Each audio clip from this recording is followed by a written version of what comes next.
Et salut tout le monde, soyez les bienvenus dans MMA Club Podcast, c'est Nico, j'espère que vous allez bien. On est ici pour parler du PFL Paris, on va zoomer sur Jordan Zebo ici et Cédric Doumbé ici, avec un certain œil. On va forcément revenir un petit peu sur ce qui s'est dit à gauche, à droite, mais on va essayer de trouver une thématique légèrement différente en se basant sur 2 ou 3 petits points qui n'ont peut-être pas forcément été toujours vus. Du coup, ça peut donner un petit plus avec tout le contenu qui existe déjà. Si vous êtes prêts, let's go!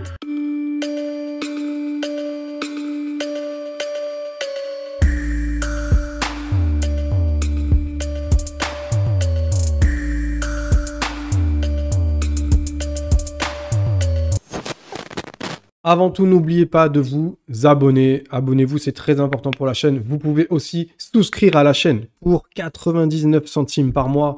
Figurez-vous que si vous êtes 10, eh ben, ça fait presque 10 balles.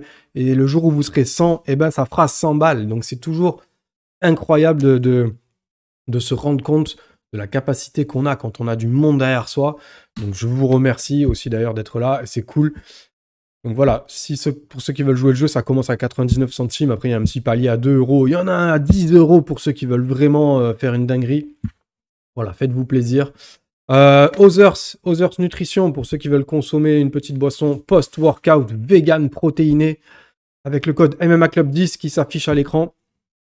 Voilà, vous aurez 10% sur votre commande. Donc, pareil, c'est cool. On y va, le PFL Paris. Alors, c'est pas forcément une carte complète qui est intéressante pour nous, les Français, mais à partir de la moitié de la carte, ça devient complètement fou.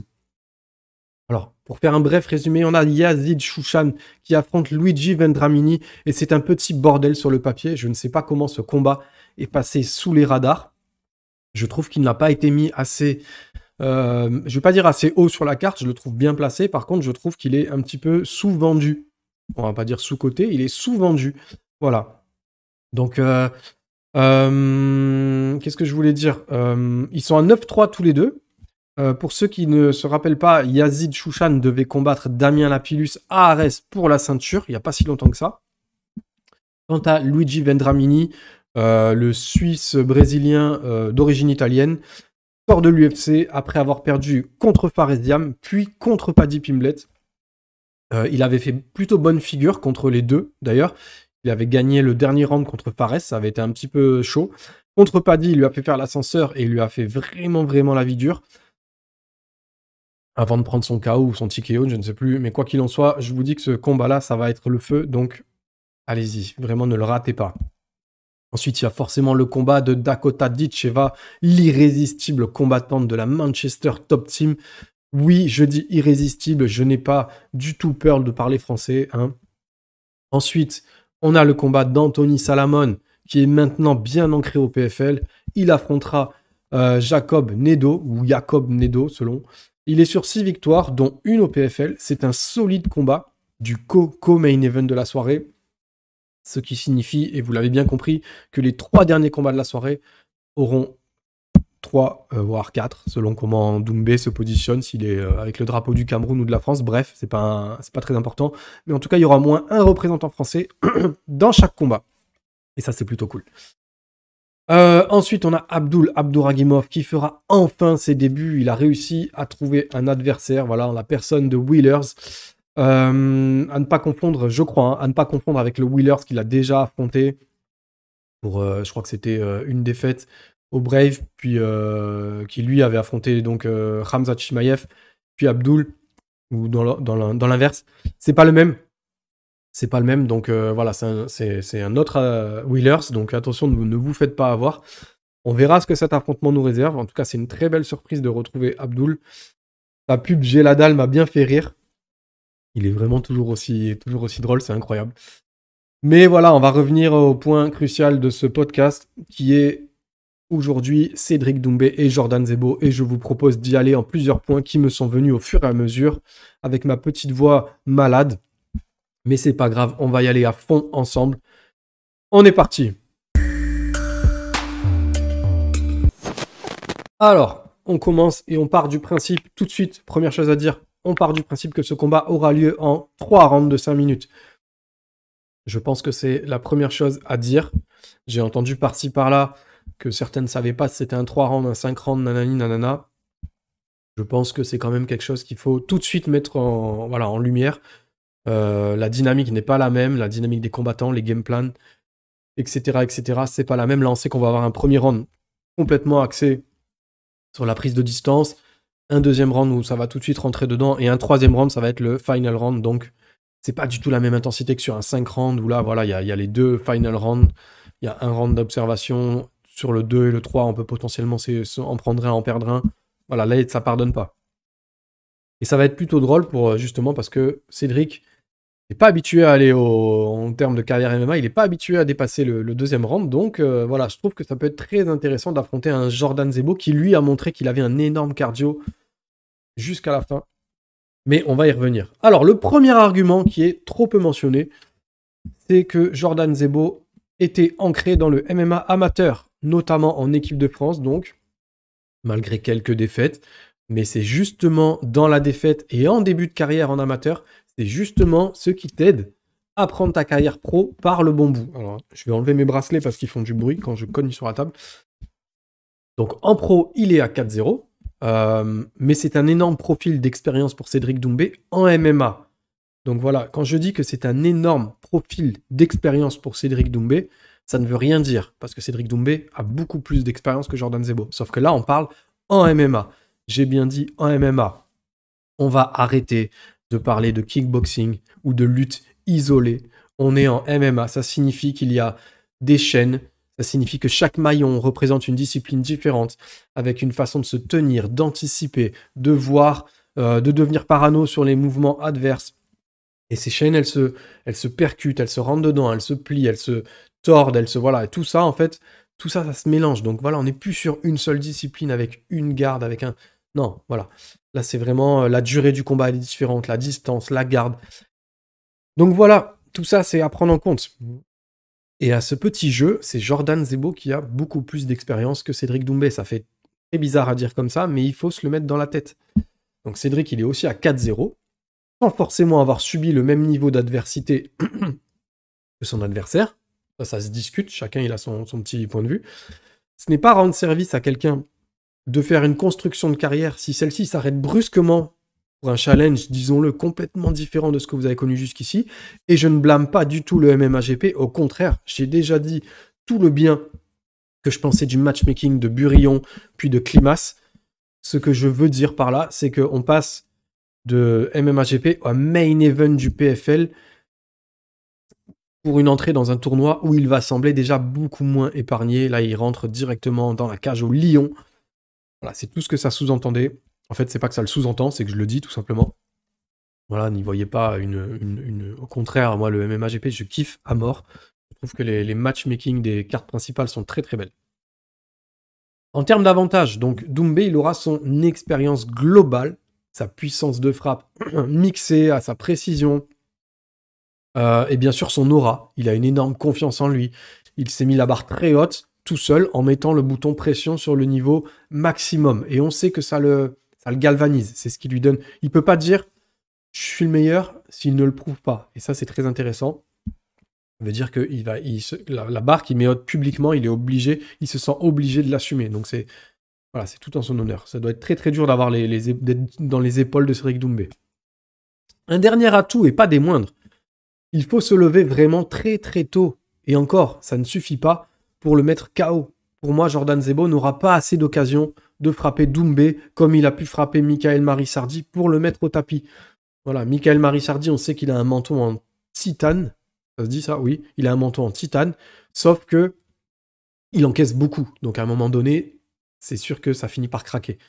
Là, Cédric Doumbé, il a un menton en titane, mais il n'encaisse pas autant que ce qu'a pu encaisser un Karim Gadji ou un Michael Marisardi contre Jordan Zebo. Et ça, c'est très important, le menton de Cédric Doumbé. Ensuite, quand quant à Jordan Zebo, on lui attribue la vitesse. Il est beaucoup plus jeune. Donc beaucoup plus jeune, c'est pas une offense. Il est beaucoup plus jeune que moi. plus il est beaucoup plus jeune que Cédric. Ce sont 2-4-0, mais ils n'en sont pas du tout au même stade de leur carrière. Il y en a un qui est en construction de carrière, il y en a un qui est plutôt en construction de carrière, mais on sait que sa carrière ne va pas durer très longtemps. L'autre, il est carrément en début de sa carrière, donc c'est pas du tout la même dynamique. Bref, l'idée c'était de parler plutôt de vitesse cardio nana par rapport à l'âge. On sait que Jordan Zebo, il a un cardio qui est quasiment illimité, bizarrement, et je dis bizarrement parce qu'il est hyper musclé et qu'en général, ces profils-là, ils s'épuisent très rapidement. Surtout quand ils envoient comme lui du volume au niveau des jambes, des takedowns à foison, des feintes, des kicks, des high kicks surtout, une bonne défense de takedown aussi, ainsi qu'une garde qui est très très haute. Jordan Zebo, tout ça, ça lui demande énormément d'énergie.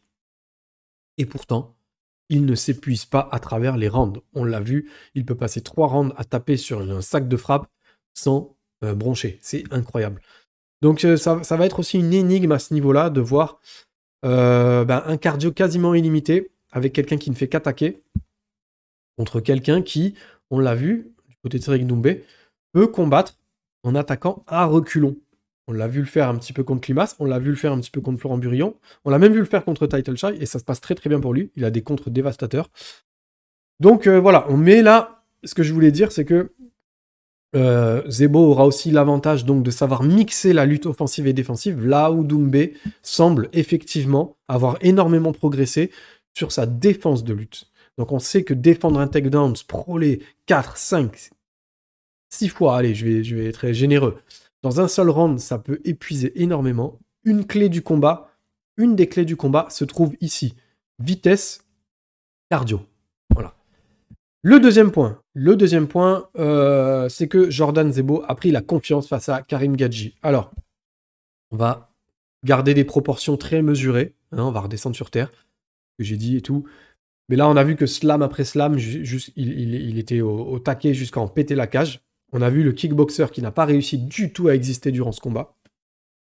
Alors, je ne compare pas du tout Karim Gadji à Cédric Doumbé. Je dis juste que Jordan Zebo ne craint pas une certaine approche, ne craint pas une certaine distance de kickboxing, ni une façon de se déplacer voilà, du kicker traditionnel. Là, la grosse différence, c'est que les micro-déplacements, les changements de garde de Doomsed, si on ne se focus pas dessus, si on ne les voit pas, on se prend un terrible crochet sur un changement de garde après un kick. Il a une façon à lui de kicker, changer de garde, décaler, crochet qui n'est... Son kick peut sembler conventionnel et des plus anodins, mais alors l'enchaînement derrière de déplacement est propre à lui-même, en fait. C'est-à-dire que je ne sais pas quel autre artiste martial a cette tendance à faire ce kick enchaînement de cette façon. C'est propre à lui, donc c'est assez incroyable. Voilà, ce que je dis donc, c'est que ce mec, Jordan Zebo, a déjà par le passé adapté une prépa pour ce genre d'échéance. On sait qu'il s'entraîne aussi plusieurs fois par jour. Donc je suis totalement conscient que Cédric Doumbé s'entraîne également comme un dingue. Mais il y a des signes, comme les cuttings, le cutting difficile par exemple, qui je crois que ça sera quelque chose d'hyper déterminant le jour J. Un Jordan Zebo qui est affûté, il n'a aucun problème à jouer avec son poids. D'ailleurs, on l'a vu aussi, lui aussi, dans la pub Géladal, c'était assez incroyable. Je pense que ça peut avoir un impact sur le moral, sur la vitesse de déplacement, la capacité à encaisser certains coups, et ça peut même impacter la lucidité si le combat venait à traîner jusqu'au 3e round. Donc ce point-là, je pense qu'il est très important. Le cutting et la façon de s'être préparé de Jordan Zebo pour affronter un profil comme Cédric Doumbé. Voilà. Le 3e point. Et il n'y a pas de propagande Cédric Doumbé, Fernand Lopez ici, et c'est très important de le dire. Mais ce petit point particulier me semble très important. Cyril Gane, il a dû faire le poids, il a dû faire avec le poids de l'histoire. Quand Lopez et Cyril Gane ont dû affronter Francis Ngannou, il y avait un poids énorme, il y avait une chape de plomb d'ambiance sur ce combat. Cette fois, Jordan Zebo, il est tranquille, il est protégé avec ça. Lopez, il s'était lui-même mis en retrait. Il a promis d'être dans son canapé. On a vu des petits pics par-ci par-là. On a vu Cédric qui a dit « Ouais, battre le Factory, c'est une satisfaction, blablabla, un truc comme ça. » Il sait très bien Il faut essayer de faire sortir le loup de sa tanière pour pouvoir un petit peu justement mettre un peu de piquant et aller perturber le jeune loup le jeune Jordan, qui en plus fait pas beaucoup d'interviews, reste dans son coin, reste très discret. Donc je pense que c'est un point marqué pour le combattant du MMA Factory.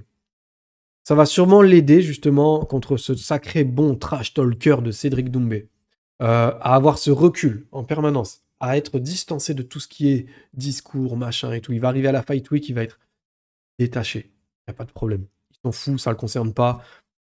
Doumbé, il a attaqué Lopez. Lopez, il a répondu ce qu'il avait à répondre. Ça s'arrête là. Il n'y a pas de au milieu de Cyril Gane, de Jordan Zebo comme il y a eu avec Cyril Gane. On est tranquille. Et moi, je prends ce point-là très au sérieux, car je sais à quel point un événement, ça peut être difficile à gérer en main event contre une superstar française qui en fait, vous rend la vie plus que difficile dans son attitude, dans ses mots. Voilà, là, on sait qu'il aura la paix d'esprit de ne pas avoir répondu, de ne pas avoir été impliqué dans cette petite guerre d'ego en parallèle. Voilà. Côté Factory, comme je le disais, on a verrouillé les interviews pré-fight. C'est une stratégie que je trouve très intelligente, vu le profil adverse. Ils axent leur communication sur l'imagerie de leur poulain et uniquement sur sa capacité à rester positif, zen, détaché et tout. Et je trouve ça très cool. Donc bravo à eux. Il fallait l'anticiper.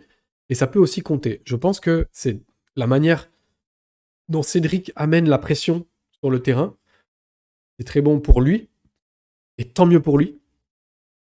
Et que peut-être qu'il faut savoir à un moment donné s'arrêter, ne pas rentrer dedans. Et c'est ce que Jordan Zebo a fait. Il a su s'isoler complètement de ça. Et je peux vous dire que c'est dur parce que imaginons demain, on vous met en main event du PFL. Vous êtes un jeune combattant. On parle de vous, mais pas trop. Et on vous dit, waouh, si tu trash talk et que tu le bats, tu prends sa hype, tu prends l'oseille, tes machins, tes ceci, t'es cela. T'as envie de briller, t'as envie de devenir une superstar. Et tu te prends au jeu, tu commences à répondre et tu commences à... Et ben là, il y a un mec, il est complètement lucide, il reste à sa place. Vous imaginez, il est jeune, hein, Zebo, je crois qu'il a 23 ans, il vient d'avoir 23 ans. Vous imaginez ce que ça demande pour rester à sa place comme ça? Franchement, c'est qu'il est très intelligent, donc chapeau. Maintenant, on va passer au petit pronostic maison. Et bien malin est celui qui pourra prédire l'issue du combat. Pour ma part, vous l'avez peut-être compris, je me mouille un petit peu. Je pense que Jordan Zebo va créer la surprise. J'ai une chance sur deux de me tromper, hein, comme toujours. Je vais rajouter un petit prono complet. Je pense qu'il va aller à la décision unanime. Je pense que le petit prodige du Factory va gagner à la décision. Un petit 29-28 grâce à sa caisse, grâce à son cardio. Je le vois tenir bon jusqu'à la fin. Je le vois être mis en difficulté dans le dernier round avec un petit pressing compliqué de Cédric Doumbé. Mais je le vois avec son avalanche de takedown dans le premier round, dans le deuxième round. Je pense qu'il va quand même prendre l'avantage à ce niveau-là. Donc voilà, on verra bien. Je ne rentre pas dans les détails, je dis juste que je le vois bien venir comme ça. On ne sait pas si j'ai tort ou si j'ai raison. Vous pourrez, peu après le podcast, vous moquer de moi dans les commentaires. Il n'y a pas de problème, vous le savez, j'ai un peu d'humour. La seule chose que je n'aime pas, c'est le racisme que j'ai vu dans le podcast avec Yanis Gemouri. J'ai pas trouvé ça du tout cool. J'aime pas du tout lire ce que j'ai lu. Heureusement, il y avait aussi beaucoup de commentaires bienveillants. Il y avait aussi beaucoup de commentaires qui n'étaient pas d'accord, mais ils ont le droit de s'exprimer. Il n'y a pas de problème. Vous avez le droit de dire « Oui, Yanis, tu te concentres trop là-dessus. Tu devrais préparer ton prochain combat et tout. » Pas de problème. Vous avez le droit de dire ce que vous voulez, c'est pas un problème. Mais le racisme, c'est pas bon, c'est pas cool. Franchement, c'est de la merde. On ne veut pas de ça ici. On est chez MMA Club. J'ai toujours soigné ma communauté. Alors, aidez-moi à soigner les commentaires. Ceux qui voient des trucs nauséabonds, n'hésitez pas à signaler-les. On fait le ménage. On ne veut pas de ça chez nous. Voilà. Les gars, on en a fini. N'oubliez pas de vous abonner si c'est pas fait. Ça fait plaisir. N'oubliez pas de souscrire à l'abonnement. Il est à 99 centimes. Ça aide énormément. C'est un beau cadeau que vous me faites. Moi, je vous dis à très vite. Je vous fais des gros bisous.